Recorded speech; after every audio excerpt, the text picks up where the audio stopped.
Hello student, good morning. आपने previous lecture में function के बारे में पढ़ा था कि type of function, classification of function, type of function.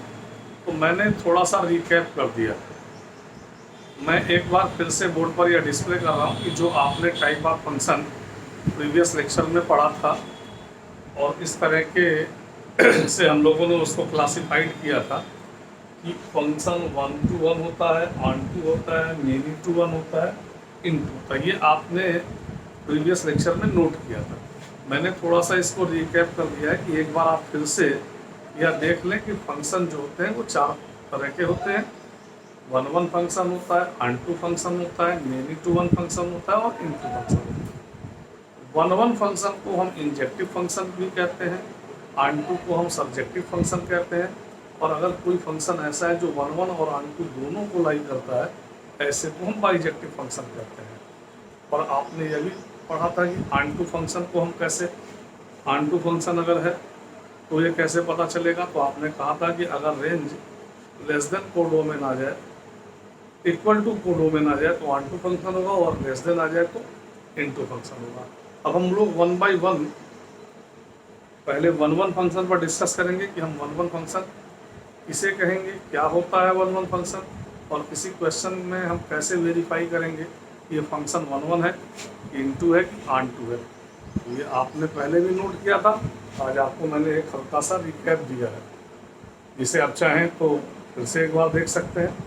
अब आइए 1 by 1 करके हम लोग इस पर डिस्कस करते हैं। देखिए, मैंने अभी आपसे डिस्कस किया कि 1 1 फंक्शन। अब आइए इस 1 1 फंक्शन की क्या डिफिनेशन होती है, इसको हम लोग समझते हैं। तो देखिए, आपके स्क्रीन पर मैंने पहले से ही लिख दिया है 1 1 फंक्शन, जिसे आप इंजेक्टिव फंक्शन कहते हैं, और हिंदी में एकांकी फलन, और शॉर्टकट में 1 to 1 फंक्शन भी हम डिनोट करते हैं। देखिए, a function f A to B is said to be 1 1 or injective. कोई फंक्शन कब 1 1 कहलाएगा, और आपको मैंने एक बेसिक कॉन्सेप्ट बताया था कि ए हमारा क्या होता है, डोमेन, और बी कोडोमेन, जो आप पहले से जानते हैं।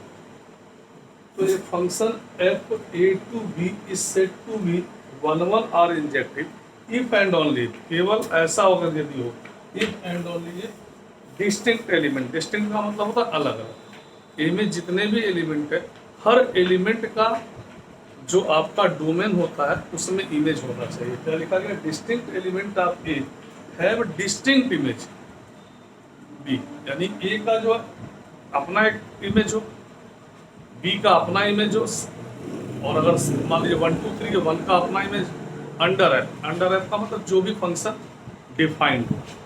मैंने आपको इसे हिंदी में भी समझा दिया। मान लीजिए f from A to B, यह एकांकी फलन तब कहलाएगा यदि ए के प्रत्येक ईच एलिमेंट, ए का प्रत्येक एलिमेंट यानी ए के जितने भी एलिमेंट है, अव्यय के लिए बी में भी भिन्न भिन्न प्रतिबिंब हो। प्रतिबिंब का मतलब इमेज होना चाहिए। ए में जितने भी एलिमेंट है उस सबके लिए भिन्न भिन्न प्रतिबिंब होना चाहिए। ठीक है, तो जैसे देखिए 1 2 3 है तो 1 का इमेज 1 है, 2 का इमेज 4 है, 3 का इमेज 9 है। अंडर एफ का मतलब जैसे यहाँ अगर फंक्शन डिफाइन करें तो f x equal to x square हो सकता है। क्लियर है। तो 1 1 फंक्शन हम किसे कहेंगे, ए के प्रत्येक एलिमेंट, यानी आपका जो इनपुट है हर का एक इमेज आउटपुट में होना चाहिए, और इनपुट को हम डोमेन और आउटपुट को हम कोडोमेन कहते हैं। सपोज यहाँ पर अगर हम एक एलिमेंट और लिख देते, मान लीजिए हम 16 लिख देते और यहाँ 1 2 3 होता तो भी कोई दिक्कत नहीं। ए का एलिमेंट, ए में कुछ भी खाली ना रहे, बी में कोई खाली रहे तो ठीक है, ए का इमेज बी में होना चाहिए। तो आप इसे कॉपी करें, क्लियर हो रहा होगा। अब हम लोग बात करेंगे कि हम कैसे चेक करेंगे कि फंक्शन 1 1 है कि 1 1 नहीं है। इसे आप कॉपी करें।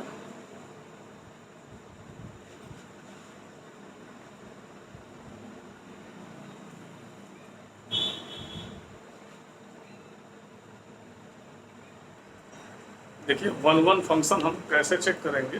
पहला मेथड क्या है, मेथड टू टेस्ट 1 1।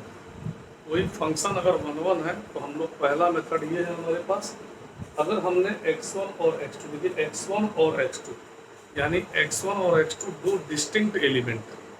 हमने सपोज x1 और x2 को दो अलग अलग एलिमेंट लिया जो आपका डोमेन का है, और हमने ये देखा कि अगर दोनों का इमेज सेम है, अगर दोनों का इमेज सेम है तो निश्चित रूप से x1 और x2 क्या होगा, बराबर होगा। तो जो हम लोग कह रहे हैं कि हम जो दो अलग अलग एलिमेंट ले रहे हैं, इसका मतलब वो एक एलिमेंट है। तो अगर एक एलिमेंट है तो उसका एक इमेज आपको मिल रहा है, तो ऐसे को फंक्शन 1 1 कहते हैं।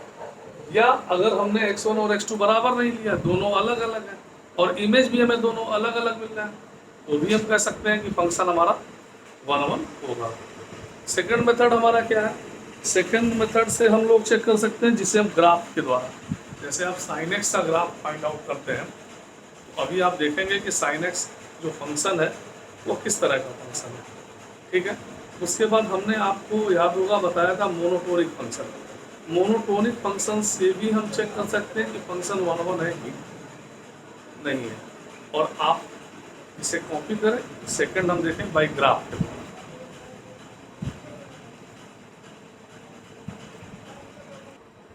देखिए सेकंड मेथड है, अगर आप चाहें तो ग्राफ के द्वारा भी चेक कर सकते हैं कि फंक्शन 1 1 है कि मिनिमल फंक्शन है।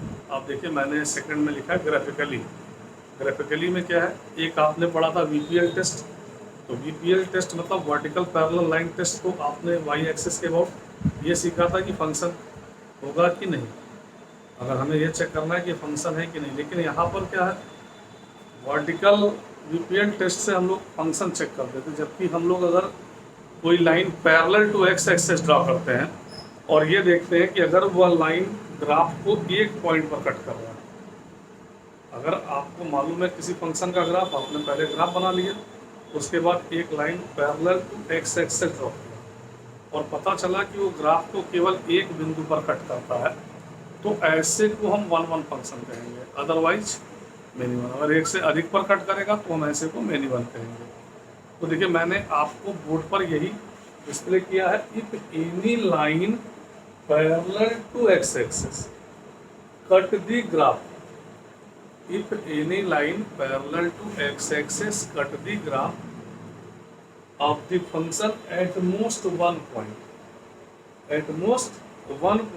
then function is 1 1।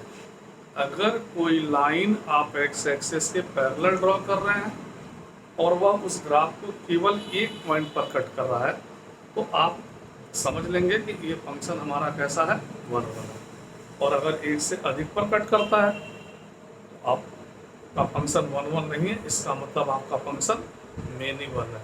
और मैंने एक sin x के ग्राफ को प्लॉट किया है, जो आप जानते भी हैं क्योंकि हम लोगों ने फंक्शन में ग्राफ प्लॉट करना भी सीखा था।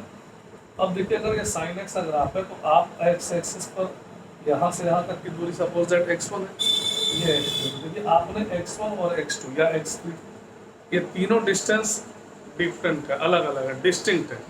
लेकिन आप देख रहे हैं y एक्सिस पर जो हमने ये वर्टिकल लाइन ये ड्रा किया है, ये तीनों वैल्यू सेम होगी, ये और ये। तो अगर हम x एक्सिस पे और भी जगह ले लें, मान लीजिए सपोज यहाँ भी ले लें, तो भी जो हमें हाइट मिल रही है y एक्सिस पे जहाँ ये कट कर रहा है सेम है। x के हम डिस्टिंक्ट मान ले रहे हैं लेकिन y पर सेम इमेज बन रही है, तो ऐसा फंक्शन आप जानते हैं मिनिमल फंक्शन होता है।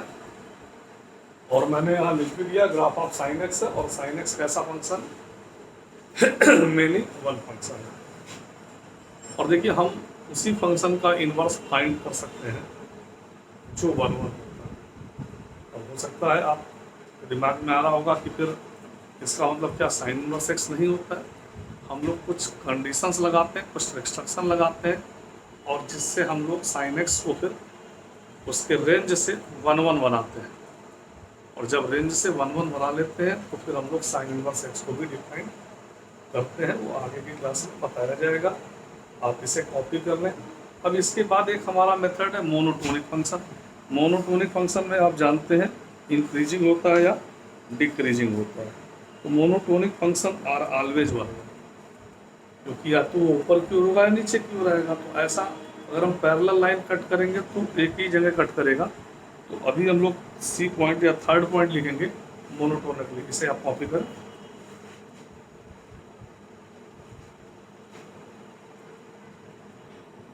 ये जो हमारा थर्ड है, अगर हम मोनोटोनिक फंक्शन से भी ये फाइंड आउट कर सकते हैं मेरा फंक्शन 1 1 है कि 1 2। जैसे ऑब्जेक्टिव क्वेश्चन आएगा तो हो सकता है आपको सॉल्व भी ना करने की ज़रूरत हो अगर आपको फंक्शन के ग्राफ्स मालूम है। तो मोनोटोनिक फंक्शन इज ऑलवेज 1 1 होता है। मोनोटोनिक फंक्शन जो होता है वो हमेशा 1 1 होता है। और आपने सीखा था मोनोटोनिक फंक्शन में इंक्रीजिंग या डिक्रीजिंग होता है। और हमने बताया था कि अगर किसी ग्राफ का लेफ्ट टू राइट जाते हैं तो इंक्रीजिंग फंक्शन, अगर लेफ्ट टू राइट ऊपर की ओर जा रहा है तो इंक्रीजिंग, और अगर नीचे की ओर आ रहा है तो डिक्रीजिंग फंक्शन होता है। तो 1 1 फंक्शन होता है मोनोटोनिक फंक्शन। ठीक है। और एक आपने मोनोटोनिक फंक्शन को डिफरेंशिएशन से भी सीखा था कि अगर उसका डेरिवेटिव पॉजिटिव है तो इंक्रीजिंग, और अगर डेरिवेटिव नेगेटिव आएगा तो डिक्रीजिंग फंक्शन। अब बात हम करते हैं नंबर ऑफ 1 1 फंक्शन कैसे फाइंड आउट करते हैं। देखिए, नंबर ऑफ 1 1 फंक्शन, आपने 1 1 फंक्शन का टेस्ट सीखा कि हम किस तरह से फंक्शन चेक कर सकते हैं कि ये 1 1 है कि नहीं। अब अगर कोई हमारे पास कोई सेट है ए और बी और उसमें m और n एलिमेंट्स हैं और हमें ये पता करना है कि नंबर ऑफ 1 1 फंक्शन कितने होंगे। देखिए, मैंने लिखा है late f a to b be a function such that a and b are finite set। ये सेट कैसा होना चाहिए? Finite, having m and n elements respectively। n greater than m अगर है तो नंबर ऑफ 1 1 फंक्शन npm, आप जानते हैं कि मतलब परमुटेशन है, n greater than or equal to m। और अगर यही n लेस हो जाए, n की वैल्यू अगर ग्रेटर हो जाएगी तो हमारा नंबर ऑफ फंक्शन क्या होगा? 0 0 होगा। ये क्वेश्चंस जब आएंगे तो क्लियर होगा। अब हम लोगों का जो नेक्स्ट लेक्चर होगा पार्ट 21, उसमें हम लोग many one on into function को डिस्कस करेंगे और इसे कैसे चेक करते हैं। नंबर ऑफ 1 1 कैसे फंक्शन आपने सीखा, ऑन टू फंक्शन क्या होता है, किस तरह का होता है, इसको डिस्कस करेंगे। और फिर हम लोग क्वेश्चन सॉल्व करेंगे, किसी फंक्शन को कैसे चेक करेंगे ये 1 1 है, ऑन टू है। अगर 1 1 और ऑन टू है तो आप जानते हैं इस फंक्शन को हम बाइजेक्टिव फंक्शन कहते हैं। ये चीज़ें डिस्कस होंगी नेक्स्ट लेक्चर में। Thank you.